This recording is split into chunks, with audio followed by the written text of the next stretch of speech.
Proclamación del Santo Evangelio según San Mateo. Gloria a ti, Señor Jesús. En aquel tiempo, cuando llegó Jesús a la región de Cesarea de Filipo, hizo esta pregunta a sus discípulos: ¿quién dice la gente que es el Hijo del Hombre?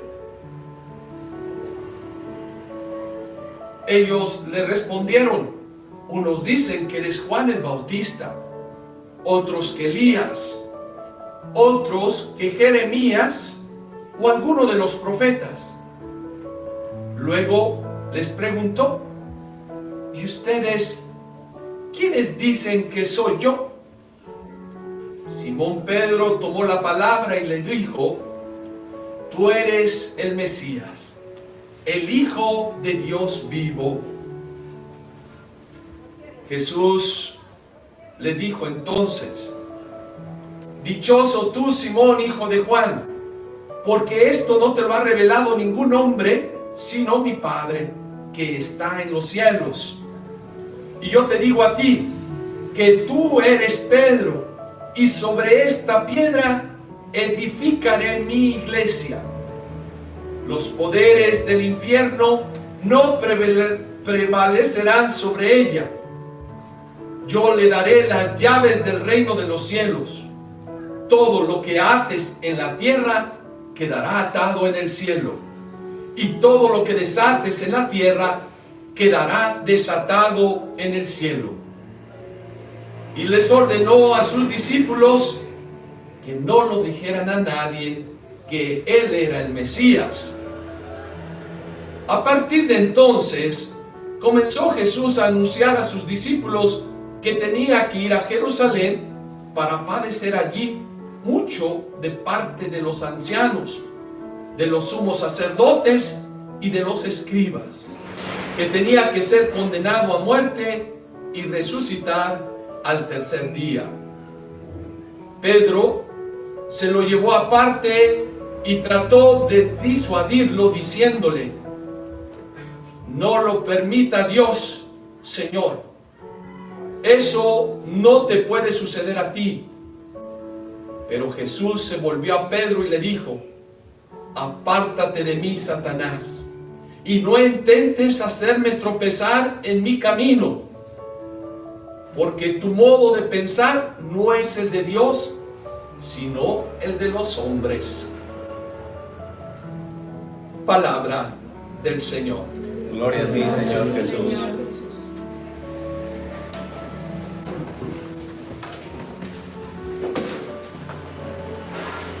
Hoy nuevamente tenemos un evangelio bien hermoso, bien bello, lleno de una profundidad en la enseñanza de Jesús. Y quiero compartir hoy los tres pensamientos. Primero, hoy si alguien te viniera a preguntar a ti y te dijera: oyes, ¿tú en quién crees? En la cuestión de fe. Muchas veces nosotros responderíamos: no, pues yo creo en Dios. ¿Ok? Bueno, ¿tú eres católico? Y muchas veces respondemos: sí, el católico, soy católico. Muchos dicen: me bautizaron, me llevaron a la iglesia, y a veces, aunque no voy, pero yo soy bien católico y creo en la Santísima Virgen. Bueno, si seguimos haciendo las preguntas, en la profesión de fe para un católico, pues decimos que creemos en la Santísima Trinidad. Creo en Dios Padre, creador del cielo y la tierra, de todo cuanto existe. Y la segunda parte de este credo, decimos: creo en Jesucristo. Y aquí me quiero detener hoy. Jesucristo, en esta profesión de fe. Hoy Jesús hace esta pregunta. Hace dos preguntas, pero nos quiere llevar a una que tiene que ser esencial para nosotros en nuestra fe. Primero dice: ¿quién dice la gente que soy yo? Y aquí dan varias respuestas. Yo les puedo preguntar a ustedes: ¿quién es Jesús para ustedes? Allí en general, pues unos van a decir: Jesús es un gran profeta, Jesús fue un líder que no le tenía miedo a nadie, ni a los políticos de su tiempo, que ahí estaban precisamente los romanos, les decía las cosas enfrente, en su cara. Por eso había el grupo de los celotes que se querían rebelar contra los romanos, que querían como invitar a Jesús a que fuera hasta parte, ¿no?, de ellos, pero ellos querían la libertad con armas, ¿sí? Una revolución. Pero sabemos que Jesús no viene con esta misión. Jesús tiene otra misión: construir el reino de Dios. Y ya les he dicho varias veces en qué consiste el reino de Dios. Consiste en amor, consiste en perdón, consiste en comunión, paz, justicia, respeto, misericordia. Pero bueno, aquí viene nuevamente la pregunta. Pues sí, la gente va a tener muchas ideas acerca de Jesús. Si le pregunto a un joven y dice, Jesús es mi amigo, es a todo dar. Y si le pregunto a mi abuelita, pues mi abuelita me diría, no, pues mi hijo es la segunda persona de la Santísima Trinidad, y me daría pues mi catequesis. Y yo creo que muchas de las respuestas pues no es que sean malas, es la experiencia que tiene la gente, pero Jesús quiere ir a una pregunta más personal.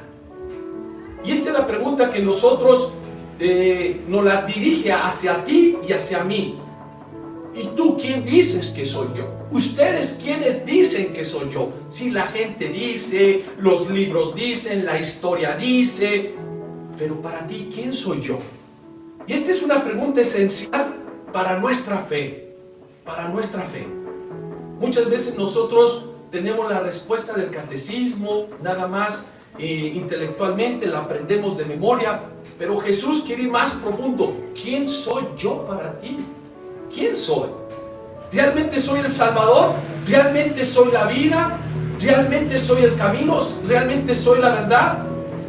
Como Él lo proclama muchas veces, dice, yo soy el camino, yo soy la verdad, ¿sí? Yo soy la luz del mundo. Pero viene otra vez la pregunta, ¿pero quién soy yo para ti? ¿Realmente soy la verdad? Si tú dices y profesas, sí, Jesús es la verdad, entonces ¿por qué eres partidario de la mentira? ¿Por qué te gusta mentir?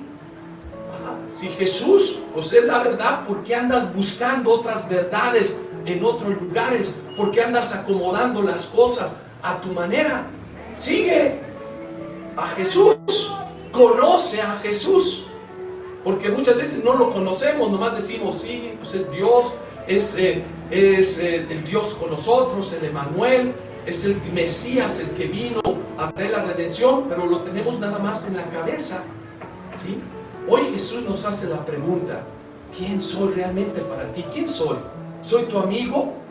Si soy tu amigo, entonces ¿por qué actúas de esa manera contraria a lo de un amigo? ¿Por qué no eres leal? ¿Por qué eres traicionero? ¿Por qué buscas el mal?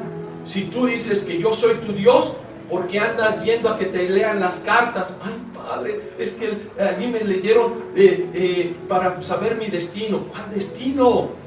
Destino que tú tienes y yo tengo es que seamos felices. ¿Qué es lo que te impide ser feliz? Es el pecado.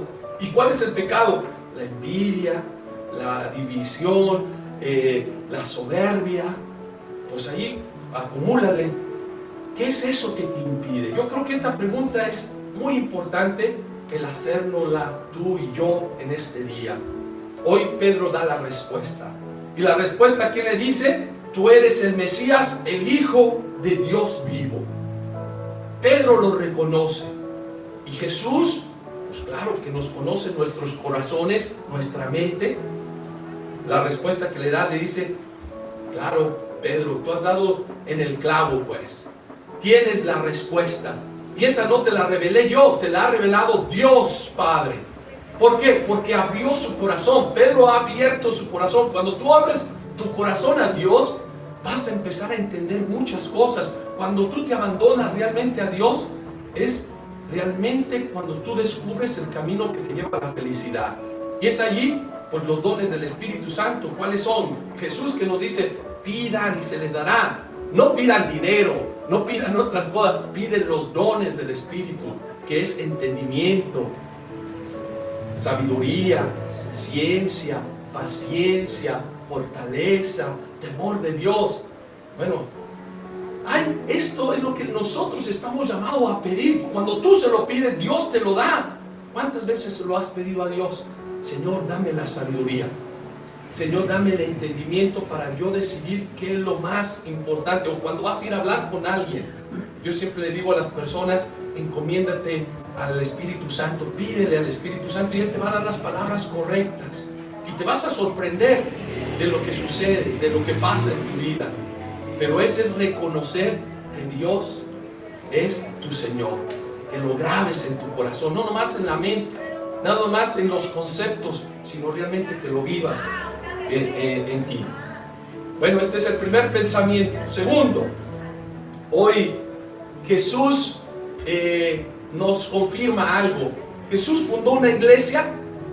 Dicen muchos, no, Jesús no fundó ninguna iglesia. Claro, hoy aquí en este evangelio nos confirma. ¿Cuántas iglesias fundó? Una sola. No fundó muchas iglesias, como todos dicen, es que yo voy a esta otra iglesia cristiana. ¿Y quiénes son los cristianos? ¿Los católicos son cristianos? Claro, es la iglesia madre del cristianismo. Católico, ¿qué significa? Universal, que el mensaje de la salvación es para todo el mundo, pero no para que cada quien haga la religión como uno quiere. No, hoy le da el poder precisamente a aquel que reconoce quién es Jesús. ¿Quién es? Pedro. Y aquí precisamente en el Evangelio de Mateo capítulo 16, versículo del 13 al 23 lo vamos a encontrar. ¿Qué le dice hoy a Pedro? Le dice, yo te digo a ti que tú eres Pedro, y sobre esta piedra edificaré, ¿qué? Mi iglesia, no mis iglesias. Pedro es el primer papa. ¿Cuántos papas tenemos? 266, bueno, más o menos, sí. Que tenemos hasta el Papa Francisco. Es el primer líder, Pedro, que Dios le encomienda, Jesús le encomienda esta misión de llevar la construcción del reino de los cielos. Y hay algo bien importante que se nos tiene que grabar, porque muchos nos tratan de meter un evangelio de terror, de miedo. Ya se va a acabar, ya la iglesia va a desaparecer. Aquí Jesús nos da la respuesta el día de hoy también en este evangelio. Los poderes del infierno no prevalecerán sobre ella. ¿Y qué vemos? A la iglesia la han atacado desde el inicio. Ha tratado de dividirla, de destruirla. Hoy en día vemos tantos gobiernos que la critican y hablan por defender la vida, por hablar de la vida, por hablar de los valores. Pero allí los poderes del infierno, el mal, te tratan de meter valores, falsos valores. Te tratan de meter cosas que te dicen, eso está bien, no hables de eso, respeta. No, respeta la vida. Pero si el otro quiere morir, respétalo. No, los valores de la vida los tenemos que respetar siempre. Los valores de la fe, del creer en Dios. Porque si lo dejamos allí, caemos en el relativismo. Relativismo es cada quien haga como se le acomode, ¿sí? Si llegan unos y creen que Dios, pues voy a matar a los que no creen en Alá, y pues meto un avión en las Torres Gemelas, ¿cómo vas a decir que eso está bien? Porque muchos dicen, respétenlos, respeta esto. No, los valores hay que cuidarlos y hay que hablar. Eso es ser profeta, denunciar lo que no es correcto. Y hoy Jesús le recuerda a Pedro, recuérdate, no tengas miedo, no tengas miedo. Yo te voy a dar las llaves del reino del cielo. Y aquí da el poder. Esta es la potestad que le da a San Pedro, a la iglesia. Te doy la potestad de ¿qué? De lo que ates en la tierra será atado en el cielo. Lo que desates en la tierra quedará desatado en el cielo. Es el perdón de los pecados. Lo que la iglesia pues le da en ese pensamiento de Dios, ¿sí? Y esto es lo que es el segundo pensamiento que quería compartir hoy. Y por último, hoy al final parece que Jesús les está diciendo lo que va a pasar. Dice, voy a tener que sufrir, voy a tener mucha gente en contra, a los sacerdotes, a los escribas, a los ancianos, me van a matar, me van a destruir por profesar la fe, por profesar el reino de los cielos, por decirles la construcción del reino de los cielos, las salvaciones para el mundo entero. Hay muchos que no les agradan. ¿Y cuál es la reacción de Pedro? Que también puede ser nuestra reacción. No, Señor, no, ¿cómo va a ser eso? Yo no lo voy a permitir, yo no lo voy a hacer. Y aquí es por eso que Jesús le dice, aléjate de mí, Satanás. O sea, hay la tentación siempre, y puede estar dentro de la iglesia, de gente que no quiere actuar de acuerdo al evangelio. Sí, puede complacer las ideologías que hay en el mundo. Y aquí Pedro trata de complacer a Jesús. No, Jesús, yo te voy a defender. Dice, tú no estás pensando como Dios, estás pensando como los hombres. Y eso también hay una tentación que puedo tener yo, pueden tener ustedes, el acomodar las cosas a mi manera, y aparentemente todo parece bien. Pues imagínate, Pedro quiere defender a Jesús de que lo maten, pero él está siendo un obstáculo. ¿Para qué? Para el camino que Dios tiene trazado en la vida, que tiene ese camino que nosotros queremos interrumpir. Aquella persona que quiere ir a que te lean las cartas, el café, pues tú estás metiéndote en algo que le compete solamente a Dios, no te compete a ti ni a mí. El destino de tu vida, pues Dios también tiene trazado, quiere tu salvación, pero quiere que tú descubras que tienes que vivir los valores del evangelio todos los días. Amar a Dios y amar a tu prójimo como a ti mismo. Grábatelo en tu corazón. Bueno, hermanos, hermanas, hoy la palabra de Dios pues está llena de enseñanza. Pues meditémosla el día de hoy para entender lo que Jesús nos quiere decir. ¿Quién soy yo para ti? He construido esta iglesia hermosa, bella, para tu salvación, para tu redención, para que encuentres el camino que te lleva a la felicidad. Y ten cuidado, porque hay muchas ideologías que te hacen pensar como el mundo, que crees que es lo que te da la felicidad, pero es puras quimeras, puras falacias, puras mentiras. Ten cuidado, porque para pensar como Dios tenemos que saber escuchar a Dios. Así sea. Amén.